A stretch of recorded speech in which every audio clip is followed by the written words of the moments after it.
Hello everyone, welcome back to the Feed a Brain Week interview series.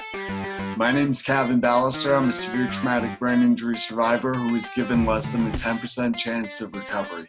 This week I'm interviewing influential doctors, practitioners, nutritionists, registered dietitians, influencers, survivors, people who can really speak into what it means to feed a brain. Humans retain the ability to grow new brain cells throughout our lifetimes, even into our very, very latest years.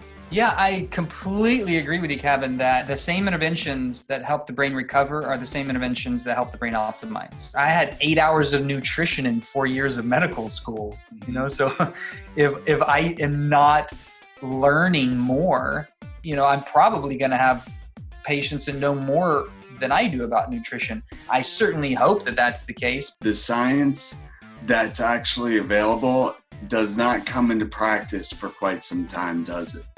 Absolutely not. And with nutritional scientists specifically, so your doctor says, good job, your cholesterol went down, which they shouldn't say anyway. But if they do say that, then they say, oh, and here's a script for your antidepressant and your erectile dysfunction drug, and you need to take 50,000 IUs of vitamin D. That's synthetic and probably will drive calcification issues. There you go.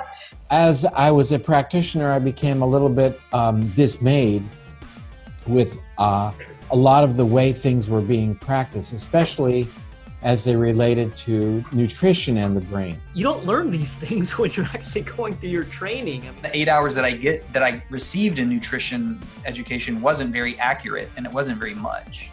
I unfortunately didn't learn any of this stuff during medical school. I sort of learned the biochemistry of the Krebs cycle, the mitochondria, but what were the micronutrients that we wanted to be sure our cells got? So again, that was Google University.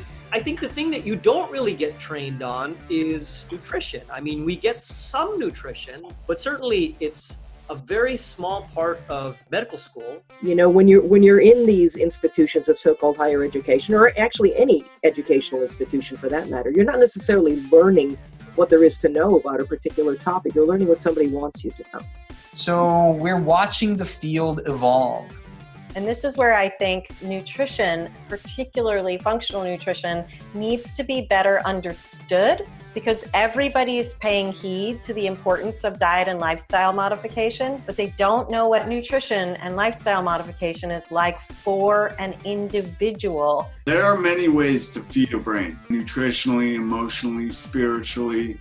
What would you say is one thing that people can start doing right now to optimize their brain function and upgrade their lives? Other than get your book, Kevin? No, I think you actually just said it right there. I think you said it in your question. I think you have to put it all on the table. I think you have to feed a brain by way of food. I think you have to feed a brain by way of the spirit. I think you have to feed a brain by way of emotions. I think you have to feed a brain by way of family. All that is what feeds a brain.